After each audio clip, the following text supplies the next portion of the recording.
સદા ભગવાનના યસી. સરસીબેનનો પ્રશ્ન છે અને એ આ સમાજ સેવા એ આખી અલગ વસ્તુ છે અને માનવ ધર્મ એ તો બહુ મોટી વસ્તુ છે. પણ અશોકભાઈ, I have a question. હમ કે હવે આપણે તો બધા એટલે એવું લાગે કે એકદમ કચરો માલ બધો દાદાએ જ્ઞાન આપ્યું. હવે આ જ્ઞાન આપ્યા પછી હવે રિયલાઇઝ થાય કે આ બધું આપણી અંદર આ જ બધું પડેલું છે, આ બધું આવું જ કોઈ જીવન માનવ ધર્મ જેવું કંઈ હોય જ નહીં. પણ હવે એવું લાગે મને અત્યારે એવું થાય છે, રાઈટ છે કે નહીં હું તમને પૂછું છું કે એવું થાય કે ઓકે આ બધો કચરો છે જ તારી અંદર, પણ હવે તને જ્ઞાન મળ્યું છે તો 5 આજ્ઞામાં રહેવાનું છે અને એક ભાવ એવો થાય છે કે બસ કેવળ સિદ્ધાર્થ અનુભવ છે કંઈ જોઈતું નથી અને આવું જીવન ના હોવું જોઈએ. એટલે એવું એટલી આટલી વસ્તુ થાય અને આપણે 5 આજ્ઞામાં રહેવાનું છે એટલું બરાબર છે? કારણ કે હવે આ તો કઈ સુધારાય નહીં, હવે આ તો બધું આપણને કચરો હતો ને આપણને જ્ઞાન કરાવી દીધું, એટલે હવે આનું ઇમ્પોર્ટન્સ કેટલું એમ જાણવું જ રહ્યું ને કે આપણી અંદર પડેલું છે આવું.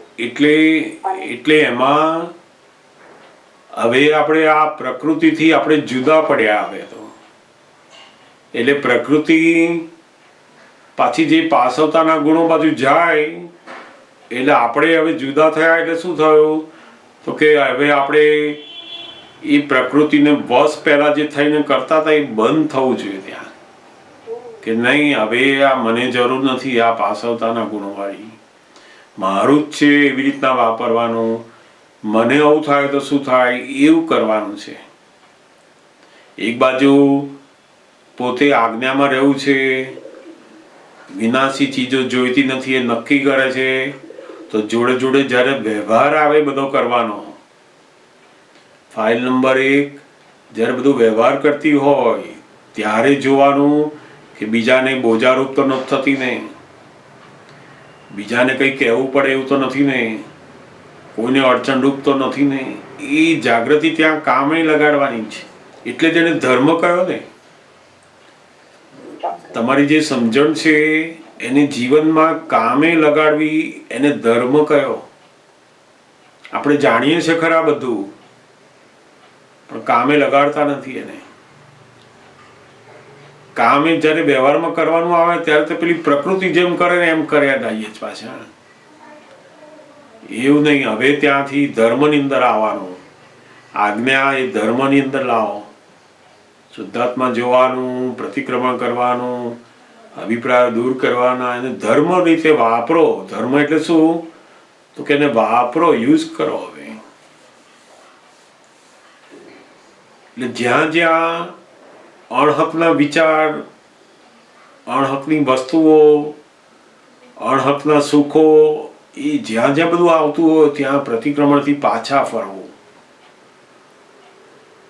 માનવતા એટલે શું તો કે જ્યાં પાસવતાનું પાછું આવે ને ત્યાંથી પાછા ફરે. પછી હવે નહીં, મારે આનો વિચાર ના કરાય. કોક ધંધામાં આગળ કમાયો, બિઝનેસમાં, આના જેવા ધંધા આપણે કરીશું તો આપણે કમાઈ જઈશું. આપણે એવું ના કરાય. આપણે અંદર નક્કી કરવાનું કે ના, મારે એવું અણહકની કોઈ લક્ષ્મી જોઈતી નથી. મને કોઈને દુઃખી કરીને મારે લક્ષ્મી જોઈતી નથી એવી. એટલે જ્યાં જ્યાં અંદર પેલું માનવતાના ગુણો જીવનમાં જીવાતા જશે ને તો પછી આજ્ઞાનું રહેશે. આજ્ઞા તો બહુ ઊંચી વસ્તુ છે. આજ્ઞાની જાગૃતિ તો બહુ છેલ્લામાં છેલ્લી જાગૃતિ છે. એ તો બહુ ટોપ ઉપરની જાગૃતિ આપી છે.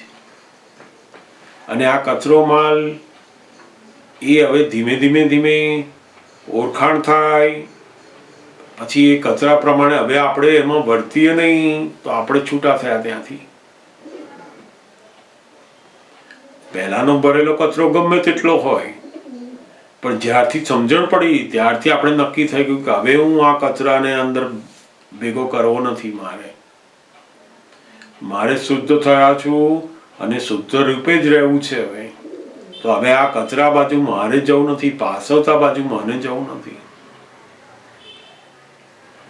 એટલે જ્યારે આપણો વ્યવહાર બહાર આવતો હોય ત્યાં આગળ ફાઇલ નંબર 1 જાગ્રત રહેવાનું કે આ માનવ ધર્મમાં આવો કહીએ. મારાથી આ થઈ જાય છે, પ્રતિક્રમણ કરી લીધું, મારા હાથમાં નથી, એવું નહીં. માનવ ધર્મમાં આવું કેમ ચાલે? અણકની વસ્તુ એ ઈચ્છા જ કેમ કરાય?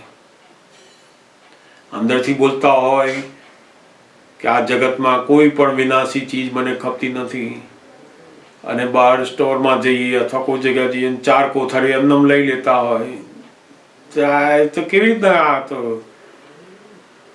દાદા ભગવાને જે બોલવાનું કહ્યું છે એને જાગૃત થવા માટે બોલવાનું કહ્યું છે. બરાબર, પણ એ સમજણ હોય એટલે આપણે એ પછી વાતચીત કરાવીને એ વસ્તુ આપણે નથી કરાવતા.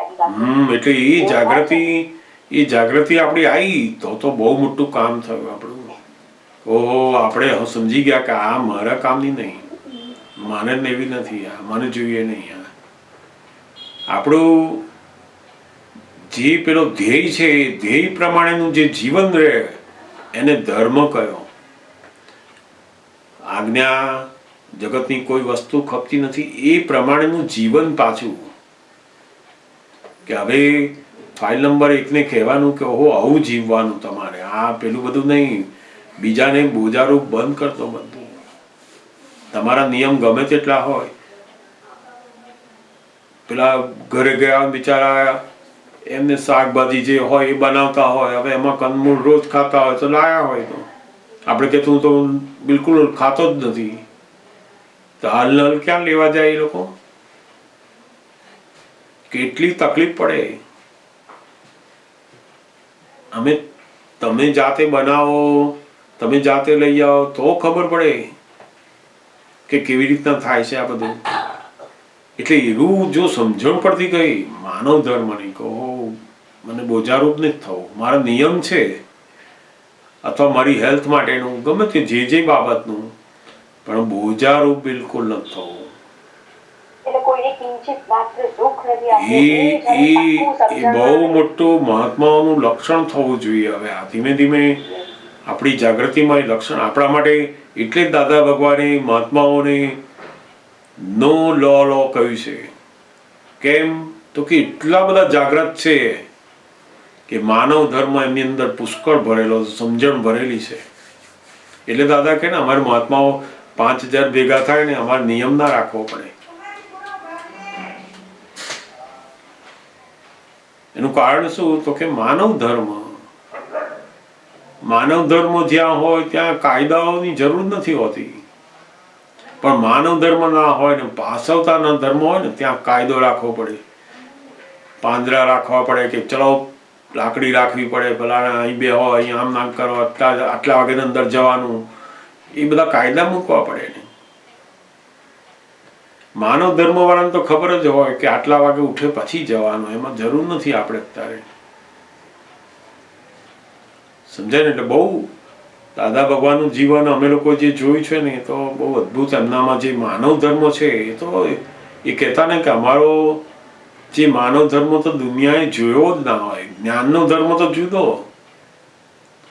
બાળપણનો તમે એક જ દાખલો લો કે જે કૂતરાની ઊંઘ પણ બગડે નહીં એવી રીતે આવતા, પોતાના બૂટ હાથમાં લઈને, કેટલો ઊંચો માનવ ધર્મ. જે પશુનું પણ આટલું ધ્યાન રાખે છે, કેટલો ઊંચો માનવ ધર્મ એમનામાં હશે. માણસનું ધ્યાન ના રાખે, મોટા મોટા લાઉડ સ્પીકર મૂકો, મોટા મોટા ફટાકડા ફોડો, બધું જાત જાતનું તમે કરો, બીજાનું શું થાય છે બિલકુલ ખબર નથી. કોક માણસને બિચારાને ઊંઘ નથી આવતી, કોક માણસને એટલા બધા અવાજોથી દુઃખ થાય છે, અંદર કેટલી બધી વેદના થાય છે, ખ્યાલ જ નથી. અને એ માણસ પાછો બહાર જઈને સમાજ સેવા કરતો હોય. એટલે બહુ આપણે જોઈએ ને તો દાદા ભગવાનનું જે જીવન છે એ ઉત્કૃષ્ટમાં ઉત્કૃષ્ટ માનવ ધર્મ એમનામાં પુષ્કળ જોવા મળે છે બાળપણથી જ. આ એક જ દાખલો તમે એમનો લઈએ તો કે પશુને દુઃખ ના થાય એના માટે એ પોતે બૂટ હાથમાં લે એ તો કેવા માણસ હશે? આ દુનિયામાં કોણ એવો માણસ હોય? એટલે આ માનવ ધર્મ એ બધા જ મહાત્માઓ માટે પણ આપણા માટે પણ બહુ જ ઉત્તમમાં ઉત્તમ છે. એની જાગૃતિ તો બિલકુલ હોવી જોઈએ ને એમ કરતા કરતા આજ્ઞાની જાગૃતિ એ તો બહુ મોટી છે. સમજાયું ને? બહુ જ સુંદર.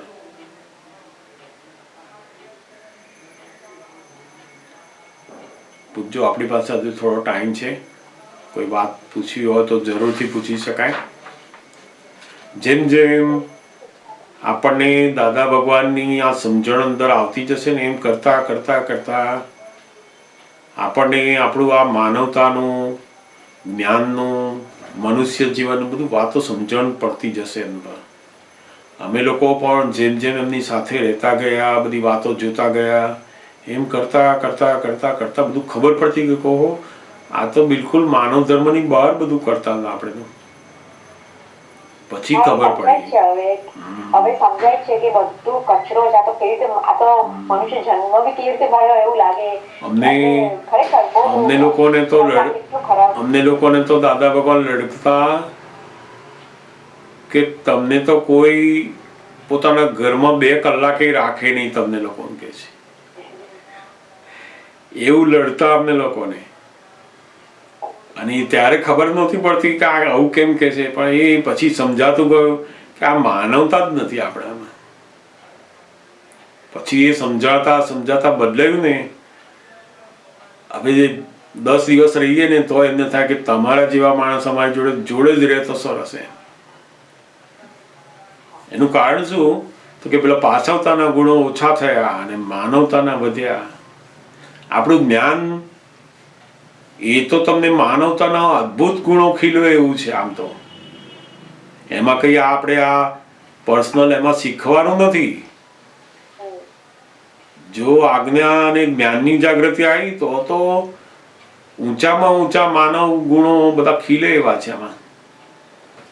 પણ જોડે જોડે આપણને આ સમજણ મળતી ગઈ ને કે ઓહો આને પાછવતા કહેવાય અને માનવતા કહેવાય, તો ખબર પડતી જાય ને. ના, એ સત્સંગથી સરસ સમજણ પાકી થતી જાય છે. પણ જ્યારે પછી આ જ્ઞાનના ડેવલપમેન્ટ પછી આ કે આજ્ઞાના એપ્લિકેશન પર બાકી થાય આ નહીં ચાલે. એટલે બરાબર છે. એમ થાય છે કે નહીં આ નહીં હા. પણ સત્સંગથી બહુ સારી ઊંડી સમજ વધતી જાય છે, which is good કે નાના નાના દોષો બી દેખાઈ જાય આપણને તરત on the spot. ઘણી બધી બાબતો આપણે પાછવતામાં જતી હોય, ખબર ના પડતી હોય કે ઓહો અને પાછવતા કહેવાય છે.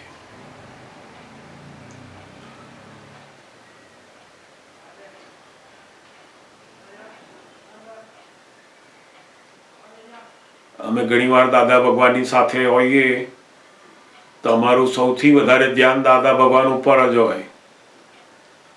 એટલે એક રૂમમાંથી બીજા રૂમમાં જાય તો અમે લોકો એમની પાછળ પાછળ જતા રહેતા, બસ એમની સેવામાં કે એમના સત્સંગ માટે. બીજા રૂમની અંદર લાઇટ ચાલુ હોય, પંખા ચાલુ હોય તો બધું મૂકી દેવાનું એમને. એટલે દાદા ભગવાન બધું જુએ. એમની જાગૃતિ તો કઈ વાત ના પૂછો.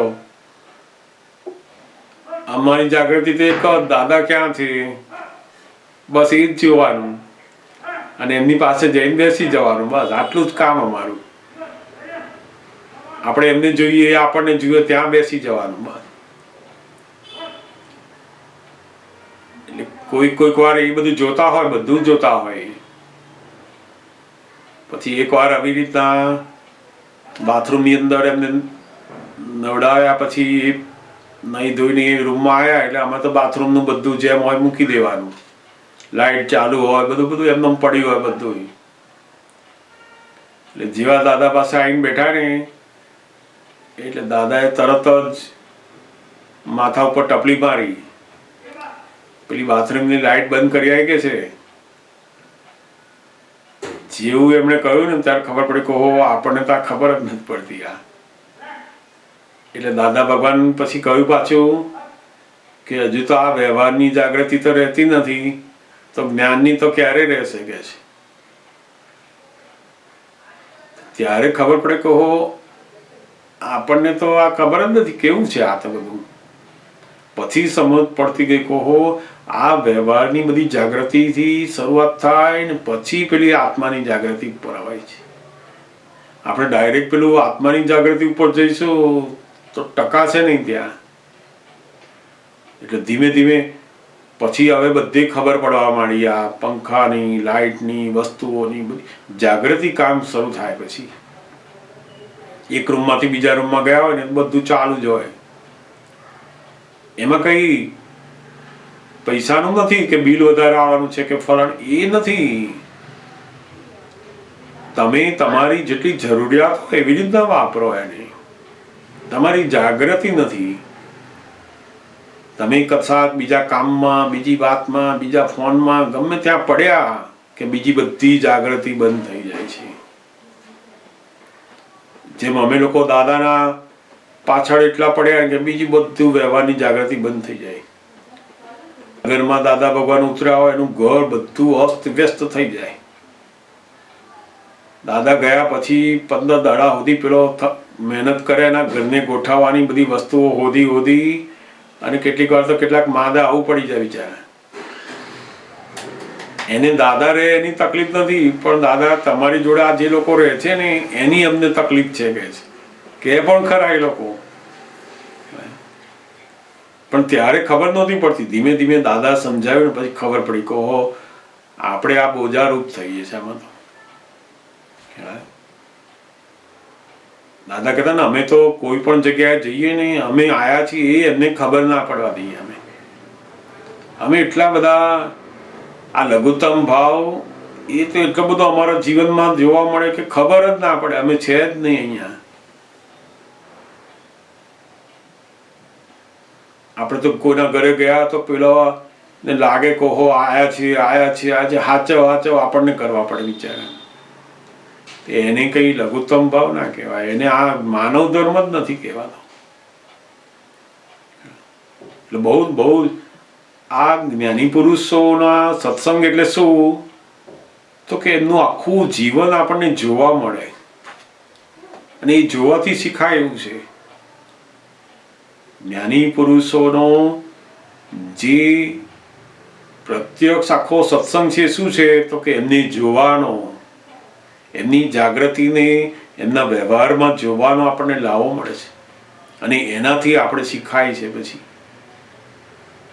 એ બધી વાતો અમે ધીમે ધીમે જેમ જેમ એમની જોડે રહેતા ગયા, ઘણી વાર તો સમજાય નહીં પણ એ આપણને સમજાવે પછી કે આવું કરવાનું. એટલે સુધી કે પોતાને અડધો ગ્લાસ પાણી પીવું હોય તો એ કોઈ દિવસ આખો ગ્લાસ પાણી ભરાવે જ નહીં.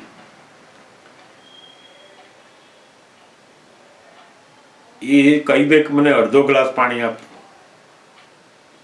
અને જો અડધો રહ્યો તો મૂકી રાખજો હું પછી લાવું છું થોડી વાર એની. આપણે હોઈએ તો દોડી દઈએ છીએ બહાર. આપણને એવી બધી કિંમત જ ખબર જ નથી. આ બધું પછી ખબર પડી કે પાણીની કિંમત નથી, તમારી જે માનવતા છે એની કિંમત છે.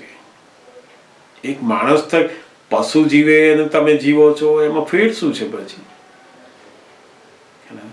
એટલે આ બહુ ધીમે ધીમે બધી વસ્તુ સમજ પડતી ગઈ પછી. આ એટલે બહુ સુંદર આ છે માનવ ધર્મની, માનવતાના ગુણોની જો આપણને સમજ પડતી જાય ને તો જીવન બહુ સરસ થાય અને લોકોની સાથે આપણી જે અણગમા, જે વેર ભાવના છે બધી ઓછી થતી જાય. એમાં દરેકને એવું લાગે કે ના ભાઈ આ માણસ તો બહુ મજા આવે એમની સાથે રહેવામાં, ગમ્યું.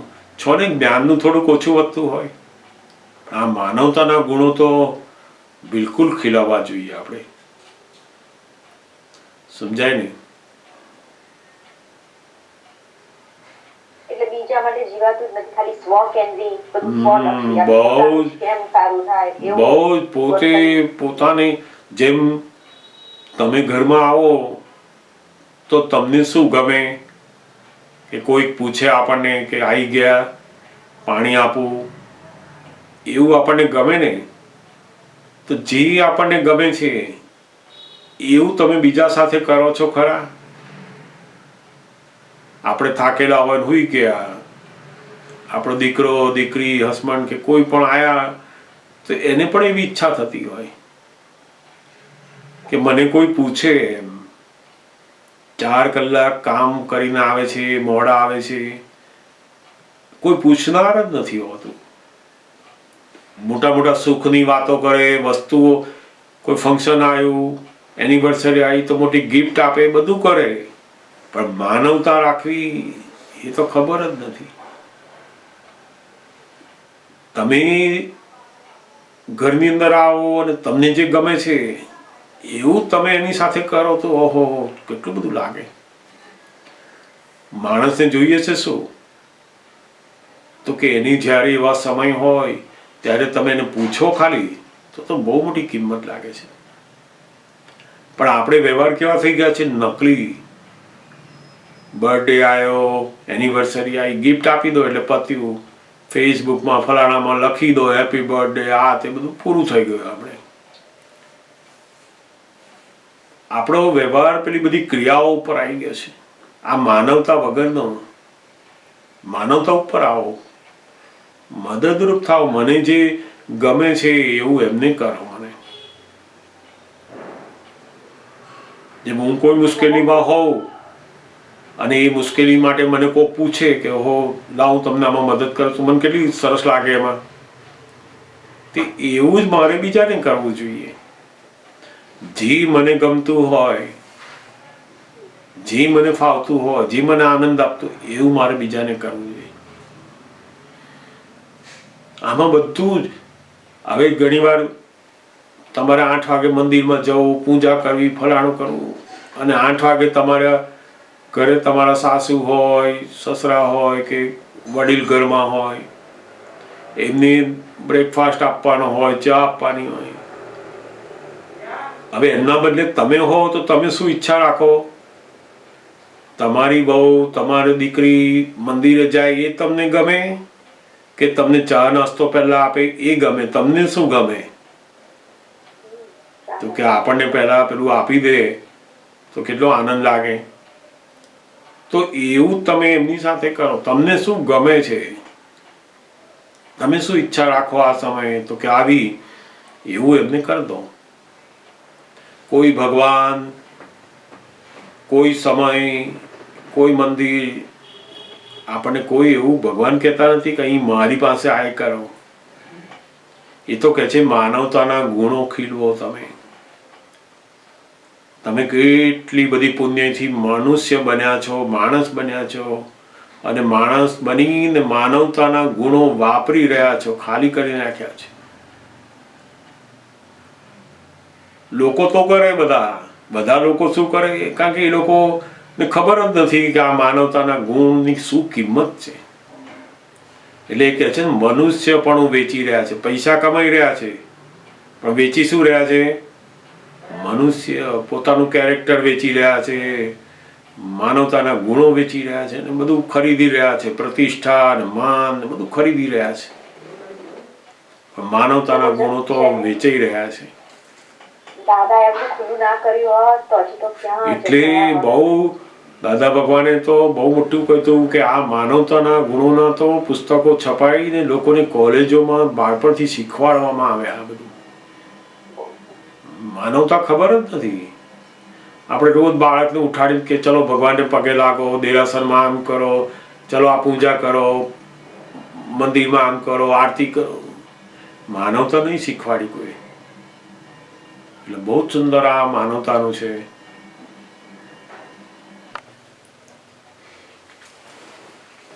જય સચ્ચિદાનંદ. એટલે આજના સમયની અંદર બહાર દેખીતા બધા દાન, સેવાઓ એ તો બહુ જ જોવા મળે, પરંતુ પોતાની કંપનીમાં, પોતાને ત્યાં કામ કરતા સામાન્ય માણસોને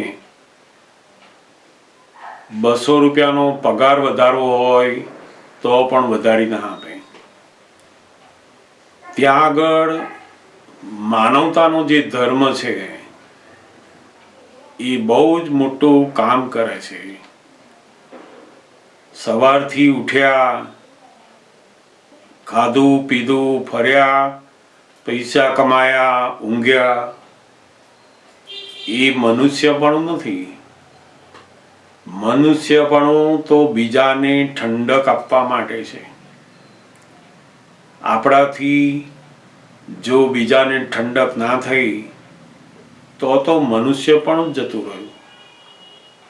એટલે દાદા ભગવાને ખૂબ સુંદર બતાવ્યું છે કે જો માનવ ધર્મની જાગૃતિ આવી ગઈ તો એને પુણ્ય કરવાની પણ જરૂર રહેતી નથી. આજના સમયની અંદર જો આપણને આ માનવ ધર્મ ના બે શબ્દો જો ખબર પડવા માંડ્યા તો બહુ મોટી મનુષ્યપણાની જાગૃતિમાં આવ્યા.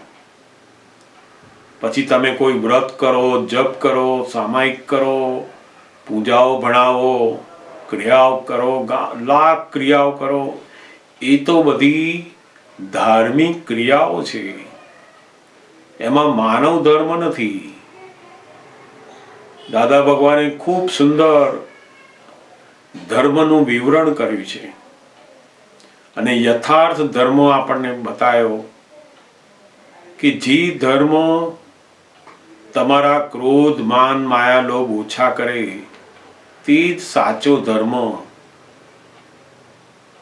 તમે ગમે તે ધર્મ, ગમે તે સત્સંગ, ગમે તે પુસ્તકો વાંચતા હોય એનો વાંધો નથી, પરંતુ જે ધર્મથી, જે સત્સંગથી આપણા જીવનમાં સુગંધી આવે, ક્રોધ, માન, માયા, લોભ ઓછા થાય, તો જાણવું કે આપણે ભગવાનના સાચા માર્ગ ઉપર જઈ રહ્યા છે.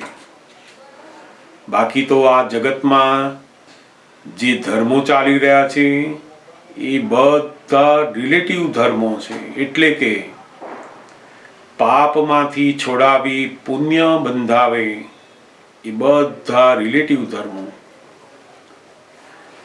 મનોધર્મ, વાણી ધર્મ અને દેહના ધર્મો.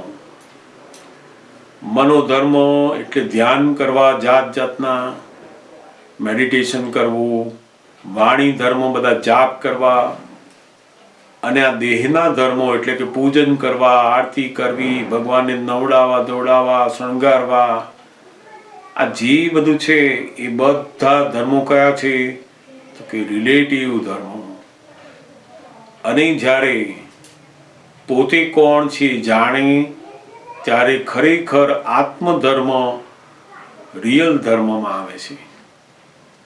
રિલેટિવ ધર્મો એ પાપમાંથી છોડાવી પુણ્ય બંધાવે છે, જ્યારે રિયલ ધર્મ પાપ અને પુણ્ય બંનેમાંથી મુક્ત કરે છે. એટલે જ કૃષ્ણ ભગવાને પણ ગીતામાં બહુ જ સુંદર વાત કહી છે, સર્વ ધર્માન પરિત્યજ્ય મામેકમ શરણમ વ્રજ.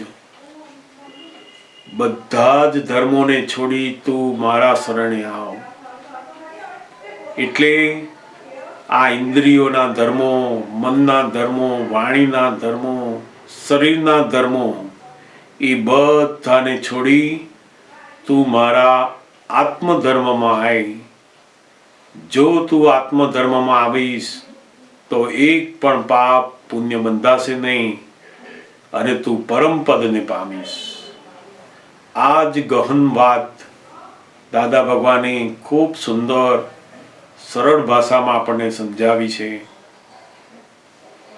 દાદા ભગવાન બહુ સરસ કહેતા કે અમારા પણ જો બે જ વાક્ય એ જીવનમાં જો વાપરવા માંડે તો એની શક્તિઓ પ્રગટ થઈ જાય અને એ માનવ ધર્મને ખૂબ સુંદર રીતે પામી શકે એમ છે.